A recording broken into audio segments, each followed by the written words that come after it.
Hey everybody, it's Father Sean for another episode here of the Couch Chat. And here on the Couch Chat, we got some building projects to talk about. So, rocking the hard hat, got a little Holy Face of Jesus Parish logo there, so that's fun.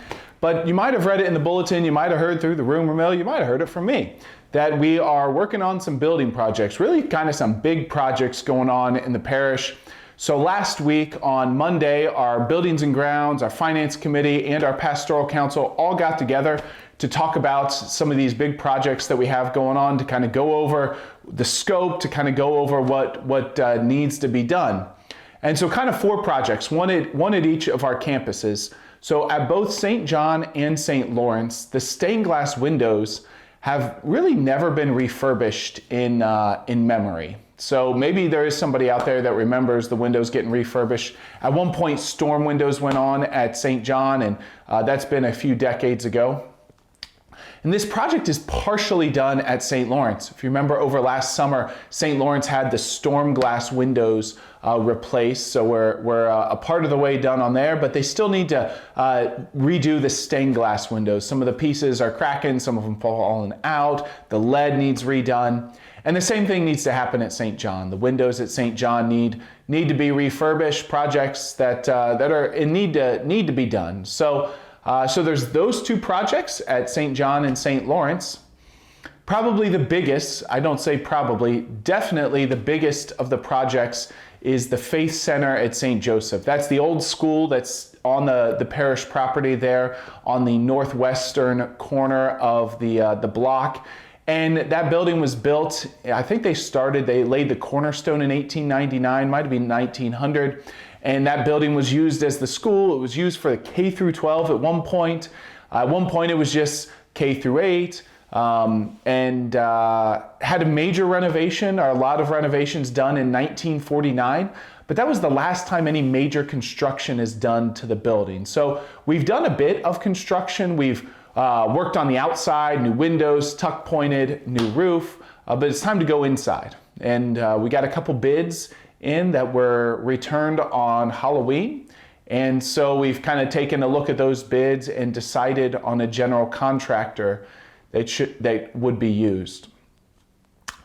And then the last project is one that we don't actually have a bid for. It's one that we don't exactly know how things are going to move forward, but it's the pipe organ at Immaculate Conception. This project's kind of been an on again, off again thing for like 20 years from what I've heard, where there's been times where they've taken a look at it, maybe some plans made or some options sought, but that hasn't been done yet. So we're really working on that. The organ's starting to fall apart, and so we really need to work on the pipe organ. So with that being said, these groups got together and basically greenlit all of these projects. We haven't signed any contracts yet, but we've given verbals to Window Creations to complete the stained glass windows at St. John and St. Lawrence.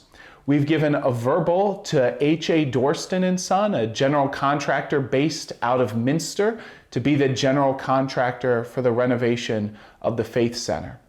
So, and then we're not at a point where we're ready to kind of concretely say this is what we're going to do at Immaculate Conception, but we're working on it. We've got a consultant that's really kind of guiding the process, or helping us understand the process, because none of us have experience in pipe organs. So there's so many more details that could be shared about funding, about the scopes of the project, about all of those things. But I think for the Couch Chat, this is sufficient. There'll probably be more, including like timelines and stuff like that in the bulletin. But the one thing is, there's a lot of questions probably out there. And so what we're gonna do is we're gonna have a town hall on Sunday, December the 8th at 4 p.m. at the Parish Life Center. And also at the end of that, if you want an opportunity to go over and look in the Faith Center and just see a little bit and try to get a better understanding of the scope of the work that we're going to have done, that'll be an option. So we're going to record that, encourage anybody who wants to come. But if you have particular questions, feel free to submit those questions. You can email them to me. You can Yeah, I'd say email them to me is the best option. If you have a question and you want to write it and drop it in the collection basket, maybe you put put it in an envelope, questions for Father Sean, building project, something like that, just so it makes sure to get to me when they're going through the collection. They know to send that to my way. So yeah, we'll keep everybody informed as best we can. There's a lot to communicate when we're doing all of these projects, but it's exciting times, and we're able to do this because of so many people's generosity. We're blessed by God, blessed by all of you, and all of the great generosity that you have towards Christ and towards His church, and it's amazing. So in last week's bulletin, there was a little detail about if you would like to give for this. I know kind of the end of the year is a time when people are able to give to different things. So if you'd like to, there's information in the bulletin last week about how to do that. So thanks for your generosity. It's exciting times. It's time to get out the hard hat, and we'll see you next week on the Couch Chat. God bless.